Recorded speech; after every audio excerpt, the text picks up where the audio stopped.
మొన్న పోయిన వారం చూసుకున్నాము. విలోమాన పత్రిక మీద పూర్తిగా చెప్పలేకపోయాను, నేను సమయం సరిపోలేదు. అయితే ఇప్పుడు కూడా సమయం సరిపోదు, కొన్ని విషయాలే మీకు అందిస్తాను. ఎందుకంటే ఈ పత్రికా ధ్యానం చాలా, ప్రతి వచనం కూడా చాలా ప్రాముఖ్యమైంది. ప్రతి వచనంలో కూడా మరి ప్రభు యొక్క ప్రేమ కనిపిస్తుంది, ప్రభు యొక్క మరి ప్రభు యొక్క ఆ శిలువ ధ్యానం కనిపిస్తుంది, ప్రభు కనిపిస్తా ఉన్నాడు అన్నమాట. అందు గురించి వచ్చిన వెంబడి వచ్చిన ధ్యానం చేసుకోవడానికి కొంత సమయం పడుతుంది.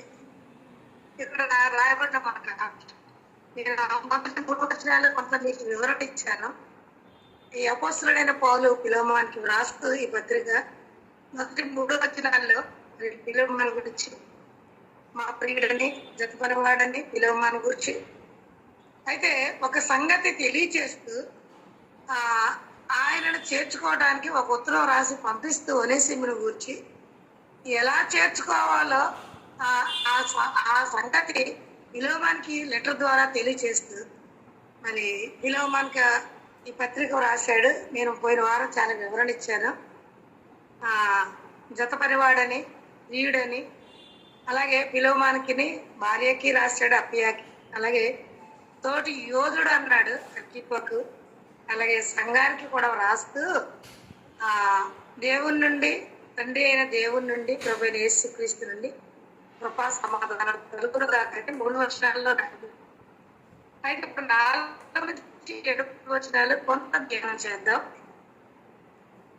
పౌలు గారు ఎక్కడో ఉన్నాడు, కానీ ఇక్కడ ఫిలోమోను పత్రికలో పౌలు గారు అంటున్నాడు, నీ ప్రేమను గురించి ప్రభువైన యేసు ఎడలను, సమస్త పరిశుద్ధుల ఎడలను నీకు కలిగిన విశ్వాసమును గురించి నేను విని నా ప్రార్థనల యందు నీ నిమిత్తము విజ్ఞాపన చేర్చు ఎల్లప్పుడూ నా దేవునికి కృతజ్ఞతాస్తుతులు చెల్లించుచు క్రీస్తును బట్టి మీ ఎందున్న ప్రతి శ్రేష్టమైన వరము విషయమై నీవు అనుభవపూర్వకముగా ఎరుగుట వలన ఇతరులు విశ్వాసమందు పాలివారవుతున్నది కార్యకారి కావాలని వేడుకొనుచున్నాను. సహోదరుడా, పరిశుద్ధుల హృదయములు నీ మూలముగా విశ్రాంతి పొందినందున నీ ప్రేమను బట్టి నాకు విశేషమైన ఆనందము, ఆదరణ కలిగి. ఈ 4 నుంచి 7 వచనాలు చాలా ప్రాముఖ్యమైన సంగతులు ఇక్కడ మరి పౌలు గారు తెలియజేస్తున్నారు. ఫిలోమోను గురించి పౌలుకు తెలిసిన విషయాలు, ఫిలోమోను నీ ప్రేమను గురించి, ఫిలోమోను యొక్క ప్రేమను గురించి మరి ఆయన ఇక్కడ రాస్తూ ఉన్నారన్నమాట. నీ ప్రేమను గురించి అంటే ఫిలోమోను ఎంతో ప్రేమ కలిగిన వాడు. అసలు ఆయన పేరుకి అర్థం ప్రేమించేవాడని, ప్రేమ కలిగిన వాడు. ఫిలోమోను అంటే ప్రేమించేవాడు, ఎంతో ప్రేమ కలిగిన వాడు. అలాంటి ఆయన గురించి రాస్తూ ఎక్కడో ఉన్నాడు పౌలు గారు, ఉంటూ అంటున్నాడు, నీ ప్రేమను గురించి నేను విన్నాను, నీవు ఎలాంటి ప్రేమ కలిగి ఉన్నావో, సంఘాన్ని ప్రేమిస్తున్నాడో, లేకపోతే కుటుంబాన్ని ప్రేమిస్తున్నాడో, దేవుని ప్రేమను సంఘానికి తెలియజేస్తున్నాడు, లేకపోతే సంఘ బిడ్డలతో ఎలా ఉంటున్నాడు, నీ ప్రేమను గురించి. ఇక్కడ ప్రేమ చాలా విశేషమైనది. ప్రభు కూడా మనల్ని అలాగే ప్రేమించాడు కదా. దేవుడు లోకమును ఎంతో ప్రేమించాడు, ప్రేమ కలిగిన వాడు. మనం ఒకప్పుడు అయోగ్యులమే, కానీ ఆయన కేవలం ఆయన ప్రేమ చేత, ఆయన కరుణ చేత, ఆయన కృప చేతే మనల్ని రక్షించాడు. ఆయన ఎంతో ప్రేమామయుడు. యోహాను పత్రికల్లో రాయబడి ఉంటుంది ప్రేమామూర్తి అని. మన ప్రభు కూడా ప్రేమ కలిగిన వాడు. ఇక్కడ అంటున్నాడు, పౌలు గారు అంటున్నాడు, నీ ప్రేమను గురించి నేను విన్నాను. ఆహా, ఎంత గొప్ప మాట. ఎక్కడో ఉన్న పౌలు గారికి ఫిలోమోనులో ఉన్న ప్రేమ కనిపిస్తుంది. ఆ సంగతులన్నీ ఆయనకు వినిపిస్తా ఉన్నాయన్నమాట. ఎంత దూరాన్ని ఉన్నా కానీ మరి ఫిలోమోనులో ఉన్న లక్షణాలన్నీ పౌలు గారు తెలిసినప్పుడు ఎంతో ఆనందిస్తున్నాడు. ప్రేమను గురించి మనం బైబిల్ గ్రంథంలో ఎన్నో సంగతులు రాయబడ్డాయి. మరి అది ఇక్కడ రాయబడిన మాట. ఫిలోమోను గురించి రాస్తూ అంటున్నాడు, నీ ప్రేమను బట్టి నాకు విశేషమైన ఆదరణ కలిగింది అంటున్నాడు. ప్రభువైన యేసు ఎడలను, సమస్త పరిశుద్ధుల ఎడలను నీకు కలిగిన విశ్వాసమును గురించి నేను విని, ప్రేమ ఉంది, తర్వాత ఏముంది, విశ్వాసం ఉంది. నీ ప్రభువైన యేసు ఎడల, సమస్త పరిశుద్ధుల ఎడల నీకు కలిగి ఉన్న విశ్వాసం. ఎంత గొప్ప మాట. పిల్లమాటలో ఏముందంట? ప్రభువైన యేసుక్రీస్తు ఎడల విశ్వాసం ఉంది. పరిశుద్ధుల ఎడల నీకు కలిగి ఉన్న విశ్వాసాన్ని గురించి నేను విన్నాను అంటున్నాడు. ప్రేమను గురించి విన్నాడు. మన పత్రికల్లో చూసుకుంటే మొదటి పత్రిక యోహాను రాసిన మొదటి పత్రిక అంతా ప్రేమను గురించి రాయబడుతుంది. ప్రేమ మొదట మనలను దేవుడే ప్రేమించాడు. మనం ప్రభుని ప్రేమించలేదు. ఆయనే మనల్ని ప్రేమించే మనల్ని రక్షించాడు. కాబట్టి ఆయన ఆ ప్రేమను కలిగి ఉన్నాడేమో. పిల్లమాను దేవుని యొక్క ప్రేమను కలిగి ఉన్నాడు. కలిగి ఉండి మరి పరిశుద్ధుల ఎడల ప్రేమ కలిగి ఉన్నాడు. సంఘం ఎడల మరి అక్కడున్న మరి సంఘాన్ని ఎంతగానో ప్రేమిస్తున్నాడు. ఇలాగా తన ప్రేమను గూర్చి పౌలు గారు చక్కగా వ్రాస్తున్నాడు. ఎందుకంటే ఎవరిని పంపిస్తున్నాడు అక్కడికి? ఒనేసిమును పంపిస్తూ ఒనేసిమును చేర్చుకోవాలి కాబట్టి ఆ విలోమంలో ఉన్న గొప్ప లక్షణాలన్నీ ఎత్తి చూపిస్తున్నాడు అనమాట. ఈ ప్రేమను గురించి నేను విన్నాను అంటున్నాడు. అంతేకాదు, యేసు ఎడల పరిశుద్ధుల ఎడల నీకు కలిగి ఉన్న ప్రభువైన యేసుక్రీస్తు ఎడల నీకు కలిగి ఉన్న విశ్వాసాన్ని గురించి నేను విని అన్నాడు. అంటే ఎంత విశ్వాసం కలిగిన వాడు ఫిలోమాను. విశ్వాసం కలిగిన ఆ ఫిలోమాను గురించి నేను విన్నాను, చూడలేదు, దగ్గర లేడు పౌలు గారు, కానీ విన్నాను అంటున్నాడు. దేవుని బిడ్డలారా, మన విశ్వాసం కలిగిన ఇప్పుడు 11వ అధ్యాయం అంతా విశ్వాస వీరుల పట్టికని రాయబడింది. ఆ విశ్వాస వీరుల పట్టికలు చూస్తే అసలు విశ్వాసం లేకుండా క్రీస్తుకి ఇష్టలై ఉండుట అసాధ్యం అని రాయబడింది. విశ్వాసం లేకుండా దేవునికి ఇష్టలై ఉండలేము. మన జీవితాల్లో విశ్వాసం కలిగి ఉండాలి. ప్రభుని నమ్మిన మనం విశ్వాసము కలిగి, మనకు ఒక పేరుంది కదా విశ్వాసులని. విశ్వాసులు అనే పేరుంది. మన విశ్వాసం కలిగి ఉండాలి. ప్రభు ఎడల విశ్వాసము మరి చిన్న ఆవగింజంత విశ్వాసం అంటే చాలు అన్నాడు దేవుడు. మనం ఎంత విశ్వాసులుగా ఉండగలుగుతున్నా, మనలో ఎంత విశ్వాసం ఉంది దేవుని బిడ్డలారా. ఆ తిమోతి పత్రిక రాస్తూ ఒక మాట మరి పౌలు సంబోధిస్తున్నాడు. 2వ తిమోతికి రాసిన 2వ పత్రిక మొదటి అధ్యాయము 3-5 వచనాలు చదవండి. 3 నుంచి 5 వచనాల వరకు. 2వ పత్రిక తిమోతి 2వ పత్రిక మొదటి అధ్యాయము 3 నుంచి 5 వచనాలు చదవండి. నా ప్రార్థనల యందు ఎడతెగక నిన్ను జ్ఞాపకము చేసుకొనుచు నీ కన్నీళ్లను తలుచుకొని నాకు సంపూర్ణానందము కలుగుటకై నిన్ను చూడవలనని రేయింబగలు అపేక్షించుచు నీ యందున్న నిష్కపటమైన విశ్వాసమును జ్ఞాపకము చేసుకొని నా పితరాచార ప్రకారము నిర్మలమైన మనస్సాక్షితో నేను సేవించుచున్న దేవుని ఎడల కృతజ్ఞుడనై ఉన్నాను. ఆ విశ్వాసము మొదట నీ అవ్వ అయిన లోయలోను నీ తల్లి అయిన యునీకేలోను వసించెను. అది నీయందు సహా వసించుచున్నదని. ఇక్కడ పౌలు గారు రాస్తూ తిమోతిని గురించి ఎంత చక్కటి మాట రాశాడు. అసలు ఈ విశ్వాసం ఎక్కడి నుంచి వచ్చిందంటే మొట్టమొదటిగా తన అవ్వ అయిన మరి లోయలో, తర్వాత యునేకేలో, తన తల్లి అయిన యునేకేలో, తర్వాత తిమోతి కూడా వచ్చింది విశ్వాసం. దేవుని బిడ్డలారా, మన బిడ్డలు మనల్ని చూసి విశ్వాసములో జీవించగలుగుతున్నారు. నా తల్లిదండ్రులు ఎంత విశ్వాసం కలిగిన వారు, మరి నేను కూడా ప్రభులో విశ్వాసముగా జీవించాలి అని అనగలుగుతున్నారా? అలా ఉండగలుగుతున్నారా? దేవుని బిడ్డలారా, తిమోతి మనస్సులేని తిమోతి ఎంతో విశ్వాసం కలిగి ఉన్నాడని తిమోతి పత్రికలో రాయబడింది. అసలు ఆ విశ్వాసం ఎక్కడి నుంచి వచ్చిందంట? తన అవ్వలో చూశాడంట, తర్వాత తన తల్లిలో చూశాడు. దేవుని బిడ్డలారా, మనల్ని గమనిస్తూ ఉంటారు. మనం ఎంత విశ్వాసంతో ఉంటున్నాం, దేవుని ఎడల ఎంత విశ్వాసంతో. ఆ హెబ్రీ పత్రిక 11వ అధ్యాయంలో రాయబడిన మాటలు, కొన్ని మాటలు, మృతతుల్యమైపోయిన శారా గర్భాన్ని మృతతుల్యమైపోయింది ఆమె గర్భం. ఆయన దేవుడు మాట ఇచ్చాడు, ఆయన ఎందుకు విశ్వాసం వచ్చింది. తర్వాత విశ్వాసం ద్వారా బిడ్డను కూడా జన్మించింది. అసలు ఆ స్త్రీలకు తెలుసు శారా గర్భం మృతతుల్యం అంటే పనికి రాకుండా అయిపోయింది. కానీ విశ్వాసాన్ని బట్టి దేవుని బిడ్డలారా, ఏదైనా కార్యం జరగాలంటే ప్రభు యందు మనం విశ్వాసం ఉంచితే దేవుడు అనేకమైన గొప్ప కార్యాలు మన జీవితంలో చూస్తాడు. విశ్వాసాన్ని గురించి ఎన్నో సంగతులు మరి అందులో రాయబడ్డాయి. ఒక మాట మీకు చూపిస్తాను. తెస్సలోనికీయులకు రాసిన పత్రికలో విశ్వాసాన్ని గురించి ఒక మాట వ్రాయబడి ఉంది. ఈరోజు వాక్య కుడుకులో నేను ఆ మాట చదువుతున్నాను చాలా సార్లు, కానీ నేను విన్నాను, నిజమే అనిపించింది. అప్పుడు ఒక 3వ అధ్యాయానికి రండి. తెస్సలోనికీయులకు రాసిన పత్రిక 3వ అధ్యాయము 6వ వచనం చదవండి. మొదటి పత్రిక 3వ అధ్యాయము 6వ వచనం. తిమోతియు ఇప్పుడు మీ యొద్ద నుండి మా యొద్దకు వచ్చి మేము మిమ్మల్ని ఎలాగూ చూడని అపేక్షించుచున్నామో అలాగే మీరును మమ్మను చూడని అపేక్షించుచు ఎల్లప్పుడూ మమ్మను ప్రేమతో జ్ఞాపకం చేసుకొనుచున్నారని మీ విశ్వాసమును గూర్చియు మీ ప్రేమను గూర్చియు సంతోషకరమైన సమాచారమును మాకు తెచ్చెను.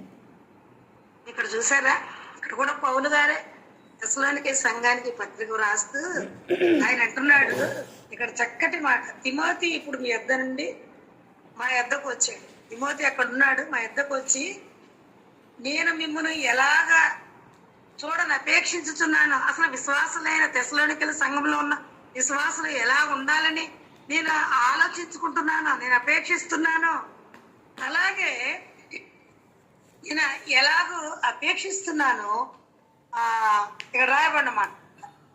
అలాగే మీరు మమ్మల్ని చూడని అపేక్షించు ఎల్లప్పుడూ మమ్మల్ని ప్రేమతో జ్ఞాపకం చేసుకుంటున్నారని మీ విశ్వాసమును గురించి మీ ప్రేమను గురించి సంతోషకరమైన సమాచారం మాకు తెచ్చారు. పౌలు గారు అక్కడ లేడు, కానీ తిమోతి ద్వారా ఆ యొక్క సమాచారం మాకు తీసుకొచ్చాడు. మీరు ఎంతో విశ్వాసం కలిగి ఉన్నారు. తెస్సలోనికీయుల సంఘంలో ఉన్న విశ్వాసులు, ఆ యొక్క సంఘస్థులు ఎంతో విశ్వాసంతో ఉన్నారట, ఎంతో ప్రేమతో ఉన్నారంట. ఆ సంగతులన్నీ మాకు తెలియచేశారు. మేము విన్నాము, మేము ఆనందిస్తున్నాం, సంతోషిస్తున్నాం.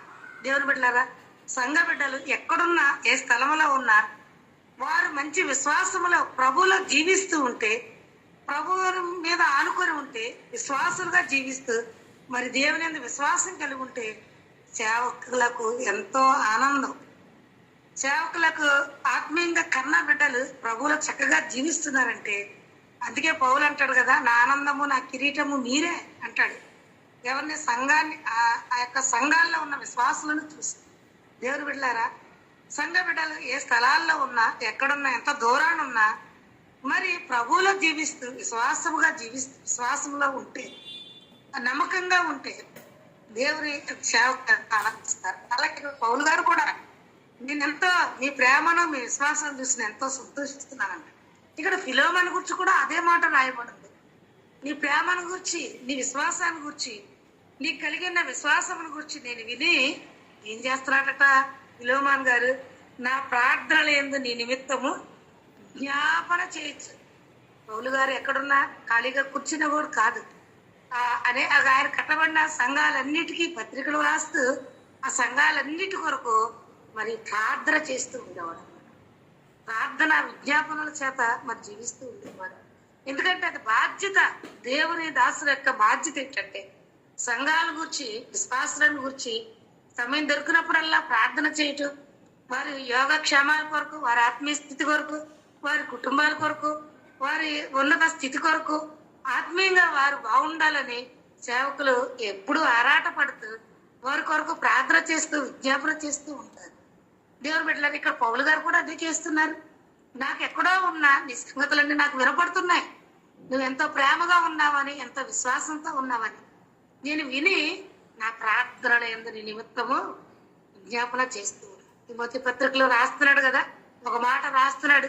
ప్రభు మనకి ఏం చెప్పాడు, మనకి ఏం ఆజ్ఞ ఇచ్చాడు, ఏం హెచ్చరిక ఇచ్చాడు, మనకి ఏం చెప్తున్నాడు.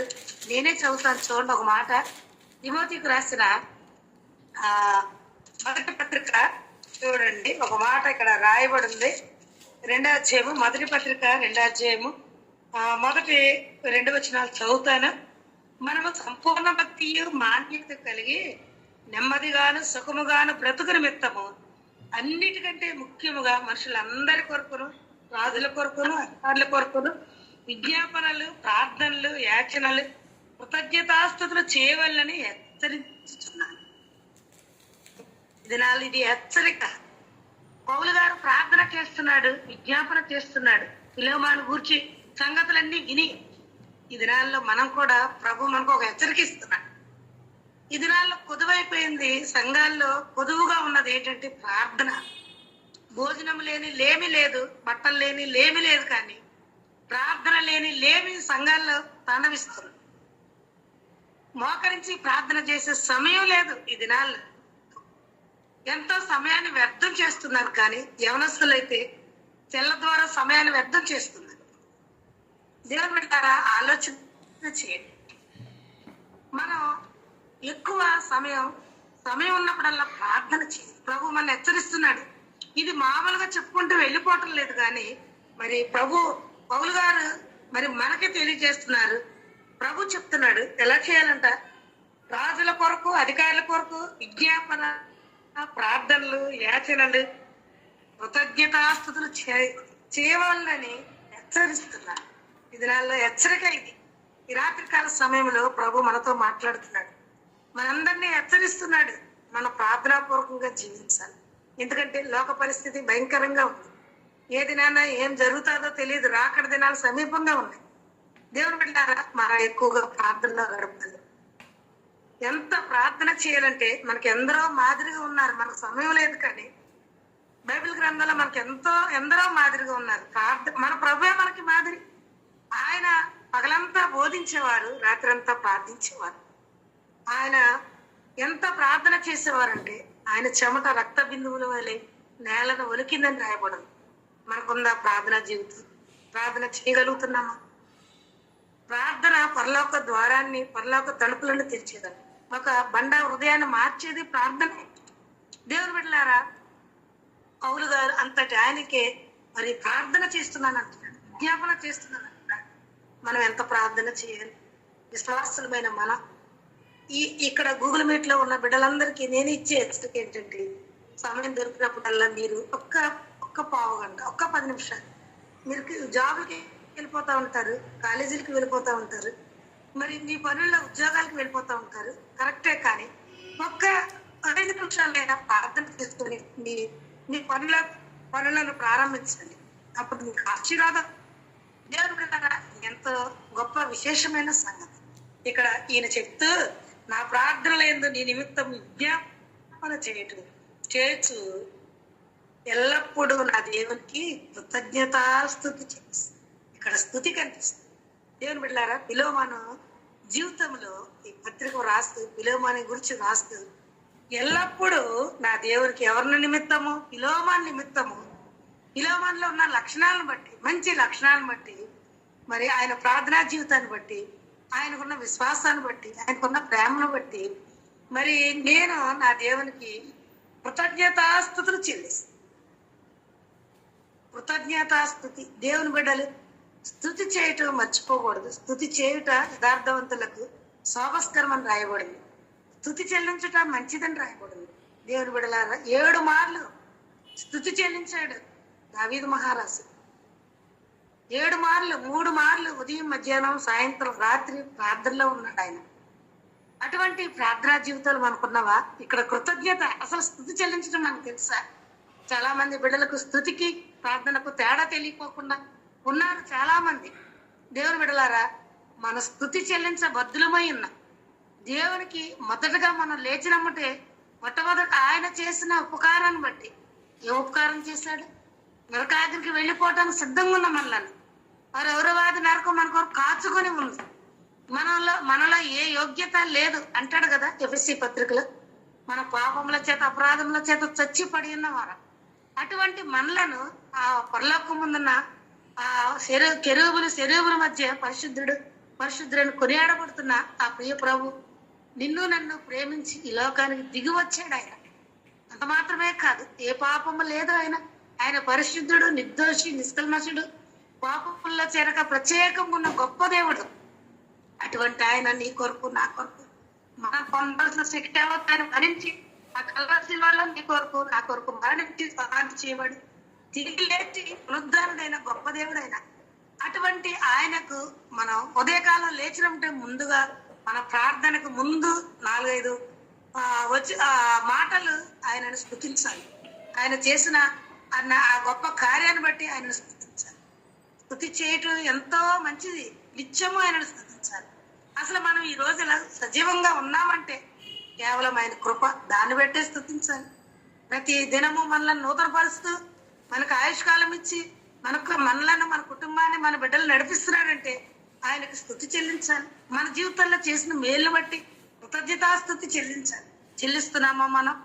చాలా మంది బిడ్డలు జరిగిన తర్వాత మర్చిపోతా ఉంటారు. జరిగే వరకు ప్రార్థన చేయమంటారు. ఏదైనా కార్యం జరిగాక మర్చిపోతా ఉంటారు. దేవుని బిడ్డలారా, మనం ఎప్పుడు కూడా అలా చేయకూడదు. ఎందుకంటే ఆయనకు కృతజ్ఞతాస్తుతి చేయవలసిన బాధ్యత కీర్తనకారుడు ఎన్నో అధ్యాయాల్లో, ప్రతి అధ్యాయంలో కూడా నేను కృతజ్ఞతాస్తుతి చెల్లిస్తున్నాను నా దేవునికి అంటూ మరి వాక్యంలో తేటగా రాయబడింది. మన కృతజ్ఞతాస్తుతి చెల్లించే వారంగా ఉండాలి. ఇక్కడ అంటున్నాడు పౌలు గారు ఫిలోమోను గురించి అంటున్నాడు, ఈయన ఎల్లప్పుడూ నా దేవునికి కృతజ్ఞతాస్తుతులు చెల్లించుచు క్రీస్తును బట్టి నీ అందున్న ప్రతి శ్రేష్టమైన వరము విషయమై నువ్వు అనుభవపూర్వకంగా ఎరుగుట వలన ఇతరులని విశ్వాసం అంది పారివాగుతున్నది కార్యకారి కావాలని వేడుకుంటున్నాను. నేను వేడుకుంటున్నాను.